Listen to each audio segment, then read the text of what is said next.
नमो नारायण। राधे राधे। श्रीमद् भगवद गीता के 6ठे अध्याय के 30वें श्लोक में भगवान कहते हैं अर्जुन से, हे अर्जुन, यो माम पश्यन्ति सर्वत्र सर्वं च मयि पश्यति तस्याहं न प्रणश्यामि सच में न प्रणश्यति। कहते हैं, हे अर्जुन, जो भक्त सब में मुझे देखता है और मुझ में सबको देखता है, उसके लिए मैं अदृश्य नहीं होता और वह मेरे लिए अदृश्य नहीं होता है। सी राम मैं सब जग जानी, करहु प्रणाम जोर जुग पानी। जो व्यक्ति परमात्मा की हर रचना में मुझे देखता है और मुझ में सारी रचना को देखता है, वह मेरा प्रिय है, मैं उसके लिए कभी अदृश्य नहीं होता। यो माम पश्यन्ति सर्वत्र, जो भक्त सब देश काल वस्तु व्यक्ति पशु पक्षी देवता यक्ष राक्षस पदार्थ परिस्थिति घटना आदि में मेरे को ही देखता है, मुझे देखता है। जैसे ब्रह्मा जी जब बछड़ों और ग्वाल बालों को चुला कर ले गए, तब भगवान श्री कृष्ण स्वयं ही बछड़े स्वयं ग्वाल बाला बन गए। बछड़े और ग्वाल बाल ही नहीं, बल्कि उनके बेंत सींग बांसुरी वस्त्र आभूषण आदि सब भगवान स्वयं ही बन गए। यह लीला 1 वर्ष तक चलती रही, पर किसी को इसका पता नहीं चला। बछड़ों में से कई बछड़ों केवल दूध ही पीने वाले थे, इसलिए वे घर पर ही रहते थे और बड़े बछड़ों को भगवान श्री कृष्ण अपने साथ वन में ले जाते थे। एक दिन दाऊ दादा बलराम जी महाराज ने देखा कि छोटे बछड़ों वाली गाय भी अपने पहले के बड़े बछड़ों को देखकर उनको दूध पिलाने के लिए हुंकार मारती हुई दौड़ पड़ी। बड़े गोपों ने उन गायों को बहुत रोका, पर वे रुकी नहीं। इससे गोपों को उन गायों पर बहुत गुस्सा आ गया, परंतु जब उन्होंने अपने अपने बालकों को देखा तब उनका गुस्सा शांत हो गया और स्नेह उमड़ पड़ा। वे बालकों को हृदय से लगाने लगे, उनका माथा सूंघने लगे। इस लीला को देखकर दाऊ दादा ने सोचा कि क्या बात है। उन्होंने जब ध्यान लगाकर देखा तो उन्होंने देखा कि बछड़ों और ग्वाल बालों के रूप में भगवान श्री कृष्ण ही हर जगह दिखाई दे रहे हैं। सर्वम ब्रह्ममयम जगत दिख रहा है उनको। ऐसा ही भगवान का सिद्ध भक्त सब जगह भगवान को ही देखता है, अर्थात उसकी दृष्टि में भगवत सत्ता के सिवाय कोई दूसरी सत्ता है ही नहीं। और जब तक यह विश्वास व्यक्ति के मन में नहीं होता कि जो भी रचना है सब परमात्मा की है, सब में परमात्मा रचे बसे हैं, तब तक वह भक्त नहीं कहला सकता। सर्वं च मयि पश्यति, अर्थात जो भक्त देश काल व्यक्ति वस्तु घटना परिस्थिति आदि को मेरे ही अंतर्गत देखता है। जैसे गीता का उपदेश देते समय अर्जुन के द्वारा प्रार्थना करने पर भगवान अपना विश्व रूप दिखाते हुए कहते हैं कि चराचर सारे संसार को मेरे एक अंश में तुम स्थित देख, जो ब्रह्मांड तुम देख रहा है मेरे एक जगह स्थित है। अर्जुन कहते हैं कि आपके शरीर में मैं संपूर्ण प्राणियों को देख रहा हूँ। संजय ने भी कहा है कि अर्जुन ने भगवान के शरीर में सारे संसार को देखा। इसका अर्थ यह है कि अर्जुन ने भगवान के शरीर में सब कुछ भगवत स्वरूप ही देखा। ऐसा ही भक्त देखने सुनने समझने में जो कुछ आता है उसको भगवान में ही देखता है और भगवत स्वरूप ही देखता है। यह भक्त का भाव है। तस्याहं न प्रणश्यामि, भक्त जब सब जगह मुझे ही देखता है तो मैं उससे कैसे छिपूं, कहाँ छिपूं और किससे छिपूं। इसलिए मैं उस भक्त के लिए अदृश्य नहीं रहता, निरंतर उसके सामने ही खड़ा रहता हूँ। सच में न प्रणश्यति, और जब भक्त भगवान को सब जगह देखता है तो भगवान भी भक्त को सब जगह देखते हैं, क्योंकि भगवान का नियम है कि जो जिस प्रकार मेरी शरण लेते हैं मैं उसी प्रकार उनको आश्रय देता हूँ। ये यथा माँ प्रपत्यन्ते तस्तैव भजाम्यहम्, ये यथा माँ प्रपत्यन्ते तथैव भजाम्यहम्। इसका अर्थ यह है कि जब भगवान के साथ घुल मिल जाते हैं, भगवान के साथ उनकी आत्मीयता एकता हो जाती है, अतः जो मुझे सब जगह देखता है भगवान कहते मैं उसे भजता हूँ। अर्थात भगवान अपने स्वरूप में उसको सब जगह देखते हैं। इस दृष्टि से भक्त भी भगवान के लिए कभी अदृश्य नहीं होता है। ये बड़ा भक्ति का बड़ा विशेष महत्व है 6ठे अध्याय का ये 30वां श्लोक। यहाँ भक्त और भगवान में अभेद रह ही नहीं जाता। अब यहाँ शंका हो सकती है आपके मन में कि भगवान के लिए भी कोई चीज़ अदृश्य नहीं है। वेदाहम समतीतानि वर्तमानानि च अर्जुन भविष्याणि च भूतानि, गीता के 7वें अध्याय के 26वें श्लोक भगवान ने कहा है। फिर यहाँ केवल भक्त के लिए ही वह मेरे लिए अदृश्य नहीं है, ऐसा क्यों कहा है? इसका समाधान अगर हम चाहें तो यह है यद्यप भगवान के लिए कोई भी अदृश्य नहीं है, फिर भी जो भगवान को सब जगह दिखता है उसके भाव के कारण भगवान भी उसको सब जगह देखते हैं। परंतु जो भगवान से विमुख होकर संसार में आसक्त है उसके लिए भगवान अदृश्य रहते हैं।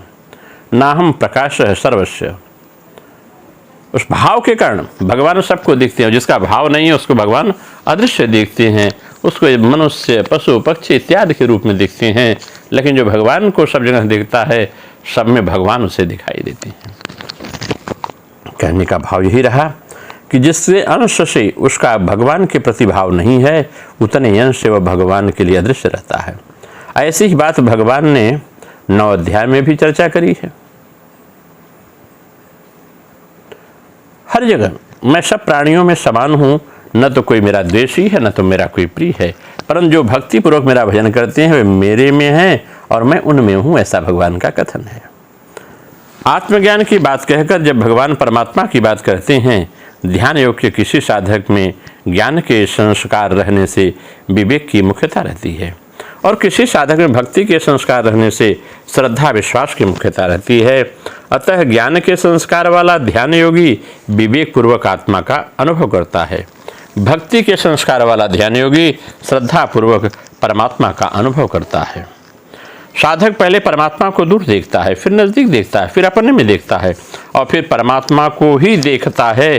कर्म योगी परमात्मा को नजदीक देखता है, ज्ञान योगी परमात्मा को अपने में देखता है और भक्ति योगी सब जगह परमात्मा को ही देखता है। सर्वम ब्रह्ममयम जगत। अगर हम इसकी आध्यात्मिक व्याख्या क्रिया योग के माध्यम से करें तो और स्पष्ट होता है कि हम इसको अभ्यास में कैसे लावें, कैसे हम समझें कि हम भगवान का दर्शन अपने शरीर में करेंगे। कूटस्थ ब्रह्म में नियम पूर्वक मन जो आज्ञा चक्र है इसमें नियम पूर्वक चित्त लगाने पर क्षण मात्र के लिए भी आत्मा या ब्रह्म के सहवास से वंचित होना नहीं पड़ता, मतलब वह आपको मिलेगा ही सुख। साधक को जो देखता है उसमें उसको ही देखता है और कोई वस्तु नहीं देखता। जहाँ जहाँ दृष्टि पड़े तहाँ कृष्ण स्फुरे, यानी ब्रह्मादि से स्थावर पर्यंत वस्तुतः और कुछ नहीं है। विमुक्त दृष्टि हम लोगों के सामने जगत आदि के रूप में भाषित होने पर आत्मदृष्टि संपन्न पुरुष के लिए सब में वही आत्मा दिखता है। सब में उस प्रभु को ही देखकर योगी कृतकृत्य हो जाती हैं। सब भूतों में उनको देखना तो पहले उनको अपने भीतर देखना पड़ेगा। अपने भीतर उनका प्रसंधान पाने पर ही सर्वत्र उनका संधान मिलता है। अगर आप अपने भीतर उनका दर्शन करते हैं सब जगह आप उनको विश्वास होगा, आपका दर्शन होगा आपको उस प्रभु का। कहते हैं अपने भीतर जब मिलता है तो बाहर भी दिखता है। यह निखिल भुवन में प्रविष्ट हो रहे हैं, इसे सब कुछ उनका ही रूप है। हम सब के समान उपासना करते हैं, इसी से उनको जागृत जीवन रूप में नहीं प्राप्त कर सकते। जो शक्ति हमारे भीतर सुप्त भाव में पड़ी है उसको यदि हम जगा सके तो विश्व में जो शक्ति व्याप्त हो रही है वह भी जाग उठेगी। प्रहलाद की धारणा जागृत थी, इसी कारण स्तंभ में भी वह भगवान को देख सके थे। वह तो सदा जागृत हैं, उस सबको ही देखते हैं। यदि हमारी निद्रा टूट जाए, हम यदि उनको देख पावें तो साथ ही साथ यह हम भी देखेंगे कि प्रभु भी हमको देख रहे हैं। जैसे आप सोए हो, कोई सामने खड़ा हो, जब आप जगते हो तो आपको देखता रहता है, आप सोए जब आप जगेंगे देखेंगे तो वह भी आपको देखता रहता है। यही परमात्मा का भक्त का भाव होता है। प्रभु भी हमको देख रहे हैं। यह सब कुछ देखकर तुम सब नष्ट कर रहे हो, यह वही है, यह वह सब तो माया मात्र है। योगी के निर्मल दृष्टि में कोई अहम मम आदि आवरण न रहने के कारण भगवान भी कृपा दृष्टि द्वारा उन पर अनुग्रह करते हैं, जिससे योगी सर्वत्र प्रभु को देख पाते हैं। प्रपंच वर्जित सच्चिदानंद स्वरूप ब्रह्म ही कूटस्थ चैतन्य है, वही तदवाच्य है, माया से रहित है। अहम बुद्धि विशिष्ट प्रपंच ज्ञान ही जीव भाव है, यही त्वम पदवाच्य है। प्रपंच के उपशमन के बाद स्व अपने कर्ण स्वरूप सत्ता के साथ एकाकार हो जाता है। साथ ही साथ जगत व्यापार रूप प्रपंच भी तब अदृश्य हो जाता है।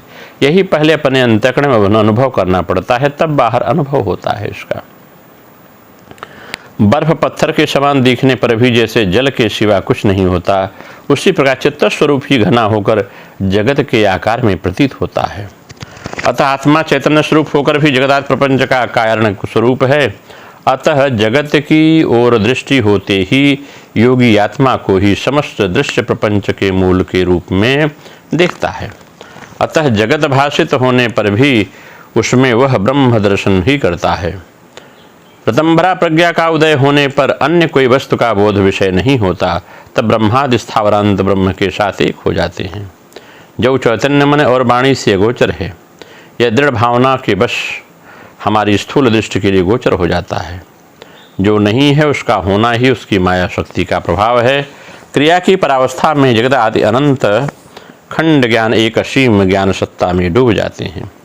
अनंत खंड ज्ञान में भी वही एक अद्वितीय था। उसकी माया शक्ति के द्वारा जो नाम रूप में अनेकानेक ज्ञान होता है, वह माया शक्ति जब ब्रह्म में संकुचित हो जाती है, तब एक अनादि अखंड ब्रह्म अपनी सत्ता में विराजते हैं और कुछ नहीं रह जाता। सर्वम ब्रह्ममयम जगत की स्थिति बन जाती है। और यह स्थिति जब प्राप्त हो जाए, वही मनुष्य जीवन का सफलता है।